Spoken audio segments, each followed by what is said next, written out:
Adding, subtracting, multiplying, dividing fraction is something that you probably have seen multiple times and probably forget every single time you learn it, and then you have to relearn it again. It's one of the grade 6 material that we learn in grade 6, and then it should stick with us all the way till when we go to college or post-secondary. Now, with respect to this course, I will ask you to leave your answer to the lowest fraction, okay? I really want to see decimal unless we're talking about a side or something like this where I want to know exactly what the measurement is, okay? But if we're doing quadratic, let's say, and then there's a fraction, I want you to leave it in fraction format, okay? No decimal. So what happens is you have to know how to add and subtract and multiply and divide fractions, okay? So what do you remember about adding or subtracting fractions? So if you have 2 over 3 minus 3 over 4, what do you have to do? How can you add these fractions? You must have a common denominator first. You can't add two fractions or subtract them without common denominator. So when you're looking at a common denominator, you're looking obviously at your denominator. You're looking at be my common, lowest common multiple. Okay? 12, right? Now, sometimes it happens to be 3 times 4, whatever when you multiply the two fractions, but it doesn't always happen. Okay? So what you do technically to find your lowest common multiple is you count the multiples for 3. So the multiples for 3 are 3, 6, 9, 12, 15, yeah? The multiples for 4 is 4, 8, 12. Because I got to the 12, which is my lowest common between the two, then I know it's 12. Okay? So basically you're looking at your multiplication table or you're recalling your multiplication table and you're going, okay, what is my common? Okay? So in this case, your lowest common multiple is 12. Right? So that means my fraction here is going to be 12 and 12, right? What do I multiply 3 by to give me 12? 4. So if I multiply the bottom by 4, I have to do the same to the top, right? Anything you do to the bottom, you do to the top. So 4 times 2 is 8. Now what do you multiply 4 by to give you 12? Anything you do to the bottom, you do to the top. So that's going to be 9. Okay? Now, because I have a common denominator. Can you blink twice if I got the credit? Go. Yes, you did. So 8 over 12 minus 9 over 12. Now, because I have a common denominator, you just have to subtract your numerator. Okay? So if I do 8 minus 9, so that's going to be negative 1, and then you leave the denominator as is. Are we recalling this now? Yeah. Ahead? But that would then technically be 11 or... I have to leave it like this. I can't simplify this. Yeah. Okay, so this won't be simplified. This is it. That's it.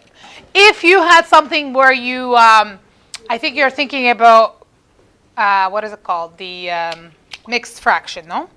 That's what you're thinking about, maybe? I think I'm thinking about the deconstructing. Okay, so not in this. We're not going to do that here. Okay? Are we okay with this? Okay, so let's look at another example.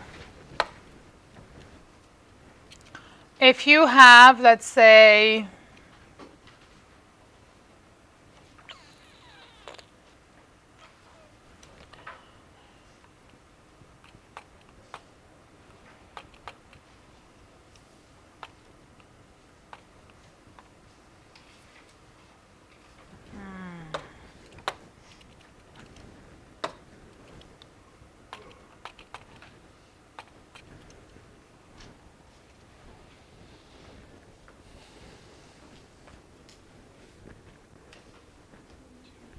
What will be my lowest common multiple here? 24 is a common multiple, but it's not your lowest, right? So you can use 24, but you're going to have more work to do, okay? So in this case, your lowest common multiple is 12, because if I count my multiples of 4 again, so it's going to be 4, 8, 12, 16, right? Multiples of 6 is 6, 12. I found my common multiple, my lowest, right? So my lowest common multiple is 12. Okay, what do I multiply 4 by to give me 12? 3. So that's going to be same thing to the top. So it's going to be 15 over 12. What do I multiply 6 by to give me 12? And that's going to be 29 over 12.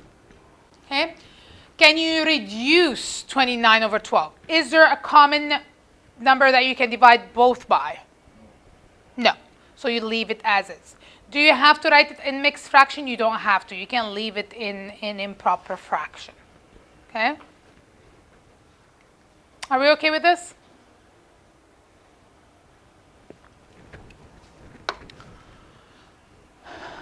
Okay. Now, multiplying fraction. How do you multiply fractions? Multiply across. You mean? No. It's this way. You cross multiply when you have an equal sign. Okay, so when you have multiplication, you have to multiply. It's the simplest form. Honestly, you just multiply numerator by numerator, denominator by denominator, and then you reduce if you can. So that's going to be negative 2 over negative 12.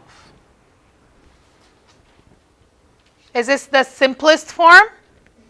No, so what would it be? So my answer would be 6? 1 over 6.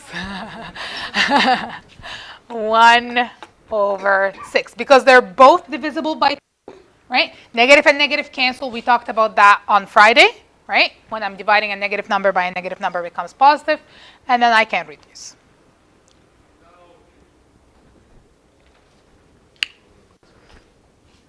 Easy? Now we have to look at dividing fraction. To divide fraction, before you can divide fraction, you must do a flip first. So, first thing you want to do is you want to change your division into a multiplication. And then what happens is you flip your second fraction. Okay?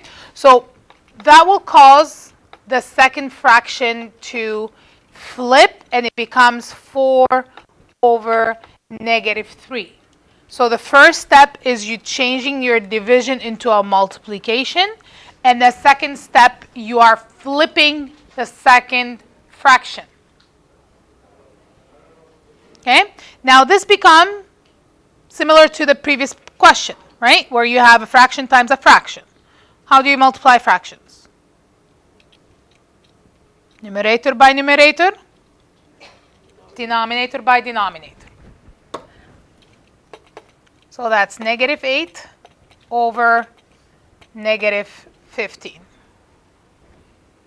Can you reduce? No, but can you write it as 8 over 15? Instead of negative 8 over negative 15?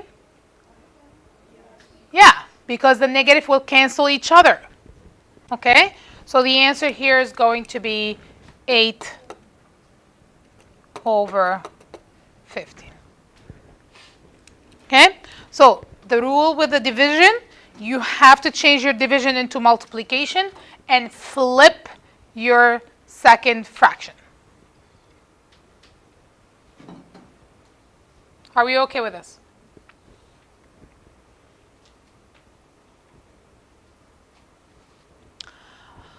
I'm not going to go over the other part because technically this one, to convert it to a decimal, you're going to use your calculator. We're not going to do anything by head. But what I want to mention to you is this right here. So if it's asking you to write 79% as a decimal, what do you do? Divide by 100. 79%, it means 79 over 100, right?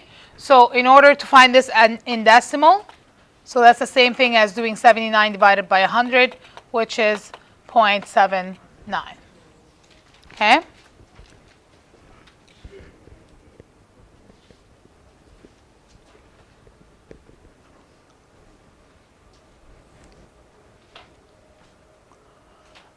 And then another one that you probably have to do during this course as well would be 4 over 5 as a percent. So I don't think that we have that specific question. But in order for you to do 4 over 5 as a percent, all what you have to do is you divide 4 over 5. What would that be? What's 4 divided by 5? 0.8. And then you multiply by 100 to find it in percentage. Right? So you do the divided by 5 on the calculator. And then you multiply by 100 to give you the percentage. That's it. Okay?